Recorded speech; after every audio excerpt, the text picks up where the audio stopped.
देश की leading digital education company extra marks और न्यूज नेशन की खोज अब आखिरी दौर में पहुंच चुकी है। फाइंडिंग कलाम में टॉप 3 जूनियर और सीनियर स्टूडेंट्स में से एक के नाम का ऐलान हो चुका है। आपको मिलवाते हैं उन विनर्स से जो भारत रत्न एपीजे अब्दुल कलाम के सपनों को आगे ले जाने का दावा करते हैं। SC/ST एक्ट के खिलाफ भारत में बंद का व्यापक असर देखने को मिल रहा है। देश भर में सवर्णों के 35 संगठन बंद में शामिल हैं। एक्ट के खिलाफ प्रदर्शन कर रहे लोगों ने कहीं टायर जलाकर तो कहीं ट्रेन रोककर विरोध किया है। मध्य प्रदेश के आधे से ज्यादा जिलों में धारा 144 लागू कर दी गई है। सभी जिलों में प्रशासन पूरी तरह से अलर्ट है। पूरे देश में बिल पर बवाल मचा हुआ है। इसी पर हमारी खास पेशकश, बिल पर बंद।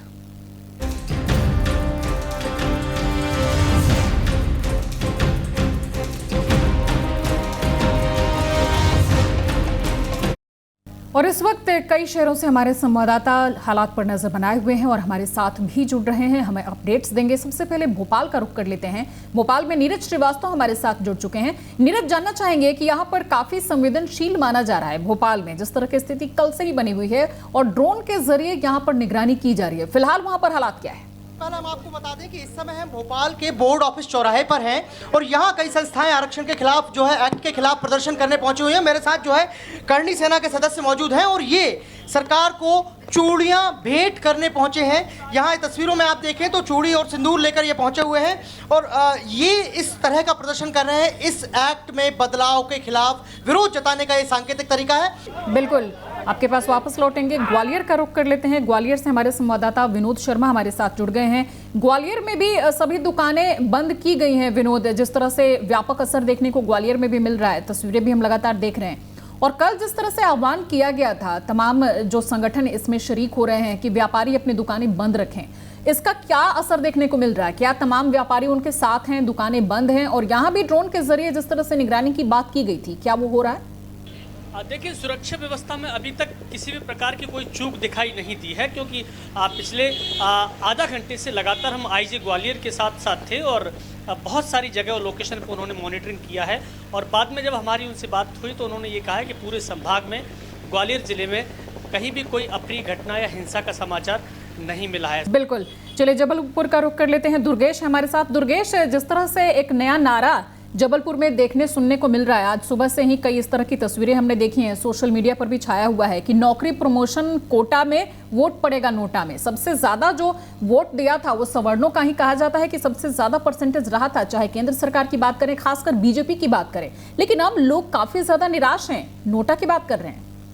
बिल्कुल, कहीं ना कहीं राजनीतिकरण का एक पक्ष हो सकता है कि नारे जरूर लगाए जाते हैं, लेकिन अभी की स्थिति यदि जाते हैं कि आज भारत बंद है आरक्षण के विरोध में, तो इस वक्त मैं रानीताल चौराहे पर मौजूद हूँ। तो सबसे पहले मैं यहाँ की कुछ तस्वीरें आपको जरूर दिखाऊंगा कि मेरे पीछे जो है एक बड़ा मंच यहाँ पर तैयार हो गया है। राष्ट्रीय आरक्षण पीड़ित वर्ग मोर्चा, ये जो मंच है, इसके नेतृत्व में ये आरक्षण धरना दिया जा रहा है। तो दिन भर अपने दर्शकों को हम तमाम तस्वीरें दिखाएंगे भारत बंद की, देश भर में किस तरह का असर देखने को मिल रहा है। और मध्य प्रदेश के कई ऐसे जिले हैं जो कि संवेदनशील घोषित किए गए हैं और कई ऐसे जिले हैं जहां की धारा 144 लागू की गई है। सिर्फ मध्य प्रदेश की बात करें तो 5000 से ज्यादा सुरक्षा बलों की तैनाती यहां की गई है, जिसमें 34 कंपनियां अलग अलग शामिल हैं। तो वहीं भारत बंद की बात करें तो 100 से ज्यादा संगठन इसमें शरीक हुए हैं। तो दिन भर तमाम अपडेट्स पल पल के आप तक पहुंचाते रहेंगे। फिलहाल के लिए इस विशेष में इतना है।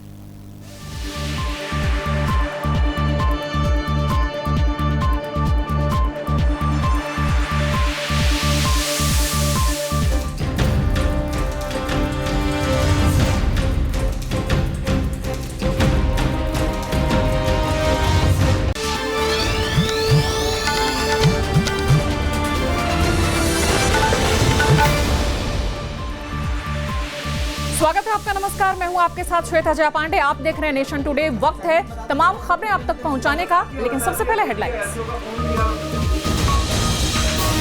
सबसे पहले इस वक्त की बड़ी खबर आपको बता दें जो कि मंदसौर से आ रही है। आरोपी इरफान की पुलिस रिमांड 5 दिन तक के लिए बढ़ा दी गई है और जो दूसरा आरोपी है उसकी भी पुलिस रिमांड 5 दिन तक के लिए बढ़ाई गई है। इस वक्त की बड़ी खबर जो कि मंदसौर से आ रही है, आपको बता दें कि अस्थायी एक कोर्ट बनाया गया जहां की इनकी पेशी हुई और उसके बाद पुलिस रिमांड इनकी 5 दिन के लिए बढ़ा दी गई है।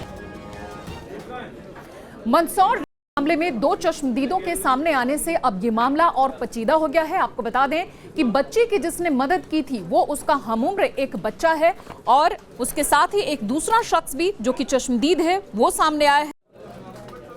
हैवानियत झेलने वाली जो बच्ची है उसकी सेहत में धीरे धीरे सुधार हो रहा है। आपको बता दें कि MY हॉस्पिटल में वो फिलहाल भर्ती है और एक मेडिकल बुलेटिन जो आज जारी किया गया है उसके मुताबिक आज बच्ची को चलाया गया, उसने बिस्कुट भी खाया, पेय पदार्थ उसको दिया जा रहा है और उसकी सेहत में धीरे धीरे सुधार हो रहा है। तमाम डॉक्टर्स उसकी निगरानी में लगे हुए हैं, उसके माता पिता भी उसके साथ हैं। इसी के साथ इस बुलेटिन में फिलहाल के लिए इतना ही। नेशन टुडे पर खबरों का दौर लगातार जारी है।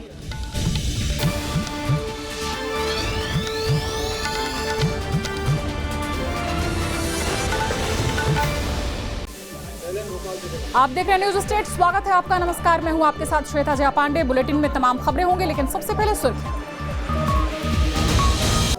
सड़क सुरक्षा सप्ताह की शुरुआत की गई है। भोपाल में मुख्यमंत्री शिवराज सिंह चौहान ने इसकी शुरुआत की है। इस वक्त की ये बड़ी खबर आपको बता रहे हैं। लोगों को इस बारे में जानकारी दी गई है, आगाह किया गया है कि क्यों उन्हें सड़क सुरक्षा से जुड़े हुए नियमों का पालन करना चाहिए। जितेंद्र, जहां तक लोगों के रुख की अगर हम बात करें तो प्रदेश का मुख्यमंत्री खुद लोगों से अपील कर रहे हैं, उनके बीच जा रहे हैं और सड़क सुरक्षा सप्ताह में लोगों से डायरेक्ट वो मिल रहे हैं, उनसे अपील कर रहे हैं कि आप नियमों का पालन करें, क्योंकि घर आप जब जाते हैं तो कोई आपका इंतजार कर रहा होता है, इसलिए सुरक्षा के साथ जाइए। लोगों का इस बारे में किस तरह का रमन सिंह की सरकार ने किसानों के लिए खास तोहफा दिया है। चुनावी साल है और कई तरह की घोषणाएं की गई हैं। इसमें किसानों के लिए MSP के साथ ही बोनस देने की बात कही गई है। और जयप्रकाश त्रिपाठी हमारे साथ जुड़ रहे हैं, हमारे संवाददाता, हम उनका रुख कर लेते हैं। जयप्रकाश, जिस तरह से हम बात कर रहे हैं कि MSP के साथ साथ बोनस भी दिया जाएगा, कितने किसानों को इसका फायदा मिलेगा? शिवराज कैबिनेट की आज एक अहम बैठक होने वाली है जिसमें 36 प्रस्तावों पर चर्चा संभव है और कई प्रस्तावों को मंजूरी मिल सकती है। शिवराज सिंह चौहान आज एक मीटिंग लेने वाले हैं। सोशल मीडिया के एक पोस्ट पर कांग्रेस सांसद ज्योतिरादित्य सिंधिया को जान से मारने की धमकी दी गई और उसके बाद एक विधायक के बेटे का नाम सामने आया जिसने ये धमकी दी थी और फिलहाल पुलिस ने उसको गिरफ्तार कर लिया है। और इस मुद्दे पर कांग्रेस नेता शोभा ओझा ने कहा है कि इससे पता चलता है कि बीजेपी की सोच क्या है। साथ ही उन्होंने पेट्रोल डीजल के मुद्दे पर भी सरकार को घेरा। सुनवाते हैं। तो लोगों का कहना है कि किसी किसी दिन ही सब्जी खरीद पा रहे हैं, हफ्ते में हर रोज नहीं खरीद पा रहे और पेट्रोल डीजल की कीमतों से भी लोग इसी कदर परेशान हैं कि हर रोज गाड़ी भी नहीं निकाल पाते हैं। इस मुद्दे पर बातचीत की हमारी संवाददाता श्रेया पांडे ने। तो मध्य प्रदेश और छत्तीसगढ़ समेत 5 राज्यों में चुनाव की तारीखों का ऐलान हो चुका है और जनता से हम जानने की कोशिश कर रहे हैं कि उनके मुद्दे क्या हैं और वो क्या सोचते हैं। तमाम पार्टियों के लिए, सत्तारूढ़ के लिए, विपक्ष के लिए उनका रुख क्या है। और फिलहाल चलते हैं अक्षय विनोद शुक्ल के पास। रायपुर पश्चिम से हमारे साथ जुड़े हुए हैं, उनके साथ लोग हैं, उनसे हम बातचीत करेंगे, जानने की कोशिश करेंगे उनकी समस्याएं क्या हैं। अक्षय विनोद शुक्ल रायपुर पश्चिम से हमारे साथ जुड़ चुके हैं, उनका भी रुख कर लेते हैं। उनके साथ भी जनता है, आम लोग हैं। अक्षय, जिस तरह से भोपाल के लोग कह रहे हैं, नरेंद्र मोदी का नाम ले रहे हैं, अभी भी शिवराज सिंह का नाम ज्यादातर नहीं ले रहे हैं, तमाम तरह के मुद्दे हैं, लेकिन आरक्षण और सपाक्स की जो बातें हैं ये उनके सामने है, इसके बावजूद भी वो सपोर्ट कर रहे हैं बीजेपी का। यहाँ की जनता क्या कहती है, यहाँ के लोगों का मूड क्या है? लोग आज अक्षय, इस वक्त शिव अनुराग पटेरिया राजनीतिक विशेषज्ञ भी हमारे साथ जुड़ गए हैं, आपके पास वापस लौटे। उससे पहले हम रुख कर लेते हैं शिव अनुराग पटेरिया जी का।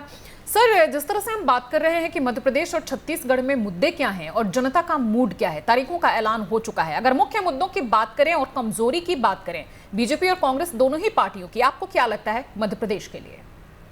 शिव अनुराग पटेरिया सर, इसका नुकसान किसको होगा, क्योंकि दोनों ही दलों से इस मुद्दे पर, सवर्णों के जो आरक्षण की बात है, इस पर दोनों ही दलों से नाराजगी है जनता के बीच में, तो इसका नुकसान क्या सत्ताधारी पार्टी को ही होगा? हमारे साथ रायपुर पश्चिम से, उनके साथ आम लोग हैं, महिलाएं हैं। अक्षय, जिस तरह से हम बात कर रहे थे मुद्दों की, आप महिलाओं से बात कर रहे थे, मध्य प्रदेश की बात करें हालांकि तो उसमें तो नंबर 1 है महिलाओं के प्रति जो अपराध है, लॉ एंड ऑर्डर का मुद्दा है, लेकिन छत्तीसगढ़ की महिलाएं इसके लिए क्या सोचती हैं और इसके अलावा उनके और क्या मुद्दे हैं? अक्षय, इस पर एक छोटा सा सवाल है कि सीडी कांड की जहां तक आपने बात की, जब जब चुनाव होते हैं इस तरह के मुद्दे सामने आते हैं, कोई ना कोई सीडी बाहर आती है, क्या वास्तव में जनता को इससे असर पड़ता है क्या?